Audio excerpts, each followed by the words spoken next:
இன்றைக்கு உங்க பிபிஎஸ் கிளாஸோட கடைசி நாள். சந்தோஷமா இருக்கீங்களா? சந்தோஷமா இருக்கீங்களா? அப்படின்னா பிபிஎஸ் கிளாஸ் சரியில்லை, அப்படிதானே? அப்படிதானே? பிபிஎஸ் கிளாஸ்ல நல்லா சந்தோஷமா இருந்தீங்கன்னா இன்னும் வேணும் அப்படிதானே சொல்லியிருப்பீங்க. ஆனா நீங்க எல்லாம் சந்தோஷமா இருக்கிறீங்க. சரி, நீங்க எல்லாரும் அறிவாளி ஆக விரும்புறீங்களா இல்ல அறிவாளி அப்படிதானே? மனிதர்களாக விரும்புகிறீங்களா அல்லது சாதாரண மனிதர்களாக விரும்புகிறீங்களா? மனிதர்களாக விரும்புகிறீங்களா இல்ல சாதாரண மனிதர்களாக இருக்க விரும்புகிறீங்களா? மனிதர்கள். சரி, சந்தோஷம். சரி, இப்போ டீச்சர்ஸ்க்கும் பெற்றோர்களுக்கும் ஒரு அறிவாளினா யாரு, மனிதர்கள் யாரு? தயவுசெய்து நேரத்துக்கு கேளுங்க, எனக்கு கொடுக்க சமயம் கொஞ்சம். அறிவாளி அல்லது மனிதர்கள் யாரு சொல்லுங்க. உங்களுக்கு தெரியும் அறிவாளி மனிதர்கள் யாரு? புத்திசாலினா அறிவாளி. பையன் சொல்லலாம். நீங்க பாலை மீது வீடு கேட்டவர் புத்திசாலி, அறிவாளி. சரி, அறிவாளி புத்திசாலி. வேற வேற இது தவிர வேற ஏதாவது? நல்ல படிச்சு நல்ல வேலை இருக்கிறது அறிவாளி. சரி, வேற வேற ஏதாவது?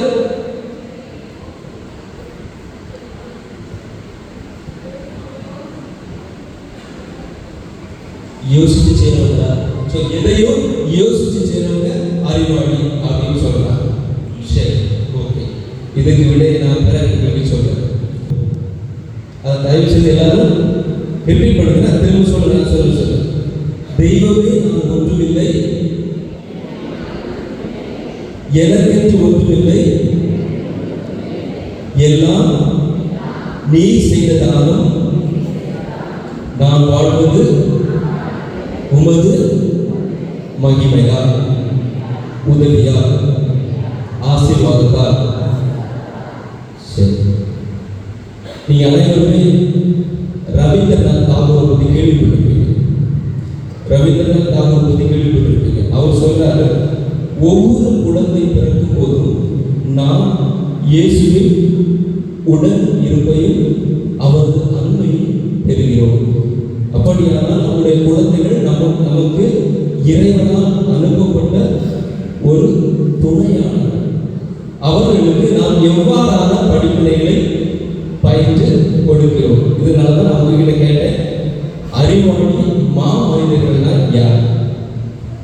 ஏன்னா உங்ககிட்ட இருந்தா பெற்றோர்களும் குடும்பமுமே முதல் ஆசிரியர்கள் அல்லது பள்ளிக்கூடங்கள்.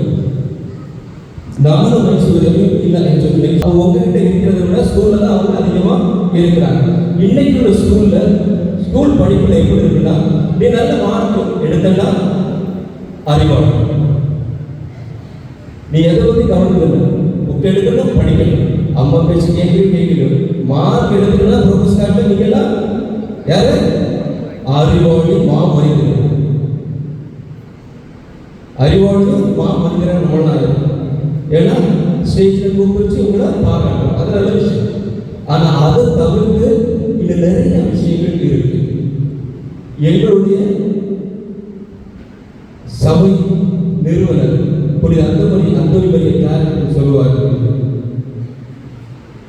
சிறு பிள்ளைகள் நல்ல விளைநிலங்கள், சிறு பிள்ளைகளுடைய இதயங்களும் மனதும் நல்ல 100 மடங்கு பலன் தரக்கூடிய விளைநிலங்கள். அவற்றை சரியான விதைகளை விதைத்தால் அவர்கள் மனிதர்கள் ஆகுவார்கள். இல்லை என்றால் நமக்கு தெரியும் என்ன ஆகும். விதிக்கு வீராக பண்ணிய நோக்கம் என்ன? நான் பெரியவர்கிட்ட கேட்டேன், சின்னவர்கிட்ட கேட்டேன். கரெக்டா சொன்னாங்க. ஒன்று, குழந்தைகளுக்கு இறைவனை அறிமுகம் செய்யும். இன்னொன்று, வார்த்தையான இறைவனை குழந்தைகளுக்கு கற்றுக் கொடுக்கும்.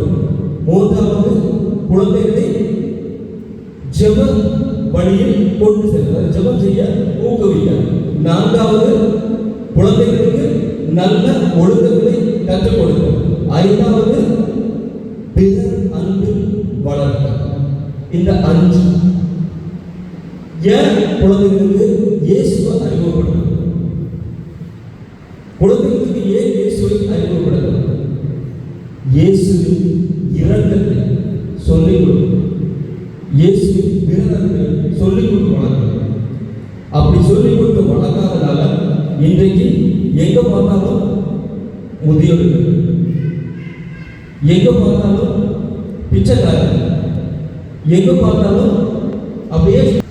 இப்போவே எப்படின்னா இன்னும் 20-30 வருஷம் கழிச்சு பார்த்தா எப்படி இருக்கும்னு தெரியாது. அதனால் குழந்தைகளுக்கு இறைவனின் இரக்க செய்திகளையும் அன்பு செய்திகளையும் ஆசிரியர்களாக நமக்கும் ஒரு பெரிய கடமை இருக்கிறது. இன்னொரு இயேசுவின் வார்த்தைகளை சொல்லிக் கொடுக்கிறது. நம்ம எல்லாருமே இன்னைக்கு இதான் உங்களோட ஹோம்வொர்க்கு, இதை பண்ணு. மறைக்கையிலையோ இந்த கோயில் பேச்சோ வந்த குழந்தைகள் எப்படி மனசுல வச்சிருப்பாங்க, எப்படி அவங்க அந்த விஷயம் அவங்க மறைக்கையிலையோ இல்லை பூசியில இருக்கிற விஷயம் எப்படி அவங்க மனசுல பாக்கி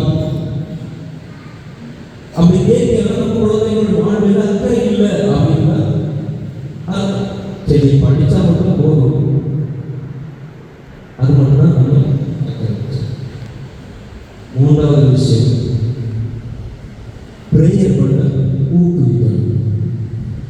நம்மளே வீட்டில் சரியாக பிரேயர் பண்ணுறது, நம்ம குழந்தைகளை எப்படி பிரேயர் பண்ணுறது? நம்ம ஊரில் எத்தனை வீட்டில் ஏழு குழு ஜபம் நடக்குது, ஜபம் சொல்கிறோம். முன்னாடிதான் அட்லீஸ்ட் ஒரு 1000 வீடு இருந்துச்சுன்னா ஒரு 700-300 வீடியாவது ஜோகம் சொல்லுவாங்க. இன்னைக்கு மனசு நெஞ்ச தோற்று யாராவது சொல்ல முடியும்? சொல்லலாம், ஒரு 100 பேர் சொல்லலாம். நான் ஒரு 1000-1500 வீடு இருக்கு, எல்லாமே குழந்தைகளை டியூஷன் தரணும். அது தேவை, அது கண்டிப்பாக தேவை. ஆனால் உள்ள வீட்டுக்கு வந்த ஒரு 5 நிமிஷம் இல்லை 10 நிமிஷம் நம்ம யாராவது அப்பா அம்மா இந்த சகோதரர்களோடு சேர்ந்து அந்த பிரேயர் பண்ற எண்ணத்தை குழந்தைகளுக்கு ஊட்டுறோம்.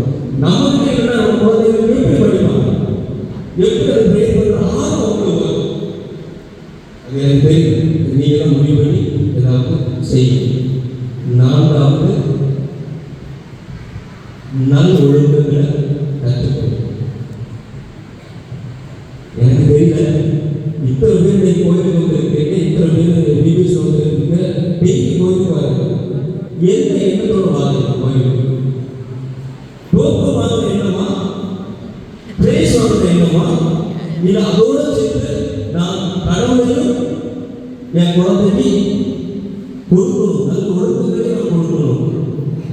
இயேசு விடுமையான அன்பு, பிறருக்கு இரக்கம், உண்மையை சொல்லுதல், மற்றவர்களுக்காக உயிர் வாழ்க்கை, உதவிகளை செய்து இதையெல்லாம் சொல்லிக் கொடுக்கிறதுக்காக கோயிலுக்கு.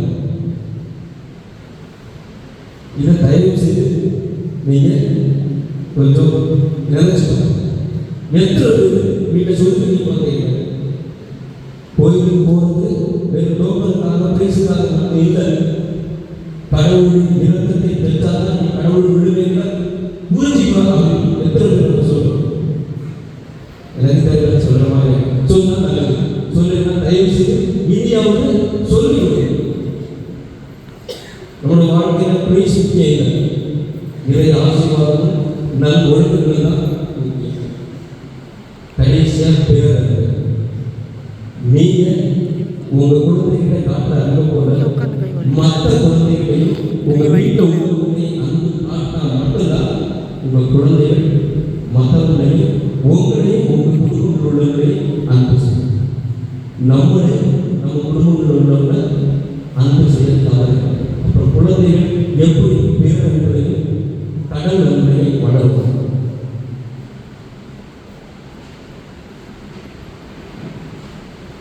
அதனால இது குழந்தைகளுக்கான உண்மையான பிரசங்கமா இல்லை, பெற்றோர்களுக்கான பிரசங்கம். ஏன்னா குழந்தைகள் உங்க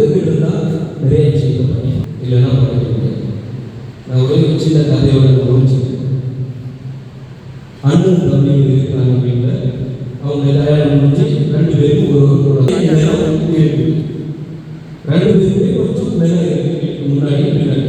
அப்போ அந்த தோட்டத்தில் ஒரு அண்ணன் அந்த மகனோட சேர்ந்து டெய்லி வேலை பண்ணுறாரு. வேலை பண்ணிட்டு பூச்செடியில் நடுறாரு. பக்கத்து வீட்டில் தம்பி வீட்டில் அது பிரச்சனை இப்போ நமக்கு தேவையில்லை, வேற வேலை அவங்க கிட்ட விட்டுலாம். அப்போ ஒரு மாதம் கழிச்சு ஒரு பிள்ளைகளை கவர்மெண்ட் 1 மாதம் கழித்து அந்த 2 அண்ணன் தம்பியோட பிள்ளைகளை சந்திக்கிறாங்க. சந்திச்சு சொல்றாங்க, இளைய பையனோட பிள்ளை சொல்லுது, நீ உங்க வீட்டில் நல்ல பூவெல்லாம் இருக்கு, எப்படி பக்கத்து வீட்டில் நானும் எங்கள் அப்பாவும் டெய்லி வேலை செய்து தண்ணி ஊற்றி நட்டை செஞ்சு தண்ணி ஊற்றி அதை பராமரிச்சோம். களைகளை குழுங்கி நல்ல பாதுகாப்பு பழக்கம், அதனால தான் பூ வந்து இருக்கு. அவங்க பெரிய அந்த பையன் உங்க வீட்டில் என்னாச்சு, நாங்கள் அதை ஒன்றுமே செய்யலை, நாங்கள் ஒன்றுமே விதைக்கலை, ஒன்றுமே நடலை. அப்போ அந்த மூத்த பையனோட பையன் சொல்றான், ஒன்றுமே நடலைன்னு சொல்ல, ஆனால் களைகளும் முள்செடிகள் வளர்ந்துருக்கு, அது எப்படி? இதுதான் முக்கியமான விஷயம். நீங்கள் குழந்தைகளோட நல்ல விழுமைகளையும் விதைகளையும் விதைக்கிறதா களைகள் முளைச்சல். அது உங்களுக்கே தெரியாது எப்படி முளைக்கும். களை முளைச்சு பெருசாகினா நம்ம ஊரில் நிறைய அப்பா அம்மாக்கள் வருத்தப்படுறாங்க. அப்படி பிள்ளைகள் இருக்கணுமா, இல்லை மனிதர்களாக ஆகணும்? மனிதர்கள்னா சரி, இப்போ ஒரே ஒரு கொஸ்டின், மனிதர்கள் யாரு? யாராவது ஒரு 2 பேர் சொல்ல முடியுமா? மனிதர்கள் யாரும் சொல்ல முடியுமா? மனிதர்கள் யாராவது ஒரு 2 பேர் உங்களுக்கு தெரிஞ்ச யாராவது? அப்துல் கலாம் எதுக்கு மாமனிதர்கள்? அதனால மாமனிதர். ஓகே, அப்புறம் யாராவது? இல்லை, மாமனிதர்கள் யாராவது தெரியுமா? ஒரு நாள் அப்துல் கலாம் சொல்லிட்டீங்க, அன்னை தெரசா. நம்மனா அந்த பிள்ளைங்களுக்கு படிக்கணும். உடனே சொன்னா அப்துல் கலாம் நிறைய ஆராய்ச்சி செய்திருக்காரு. ஆனால் அணு வந்து மிஷினை கண்டுபிடிச்சார் இந்தியாவுக்கு. சரியா? அதனால அவர் மாமனிதர்கள் அம்மாக்கள் சொன்னாங்க. அந்த பிள்ளை சொல்லுது மதர் தெரசா அப்படின்னு சொன்னாங்க. அவங்க என்ன செய்தாங்க? பிறருக்காக தன் வாழ்வை கொடுத்தாங்க. பிறருக்காக சமுதாயம் தன்னை அப்படின்னு சொன்னாலுமே அவங்க வாழ்வை கொடுத்து பிறர் வாழ்வுக்காக போறாங்க. அப்படிப்பட்ட மனிதர்களாக உங்கள் பிள்ளைகளை ஆக்க வேண்டும் என்றால் நல்ல விஷயங்களை சொல்லிக் கொடுங்க. படிப்பு மட்டும் போதும், நீ அறிவாளி அப்படின்னு இல்லை. படிப்புடன் சேர்த்து நல்ல விழுமியங்கள் இருந்தால் மட்டுமே நம் குழந்தைகள் மனிதர்களாகவும் இந்த சமுதாயத்தை தூக்கி பிடிப்பவர்களாகவும் ஆகுவார்.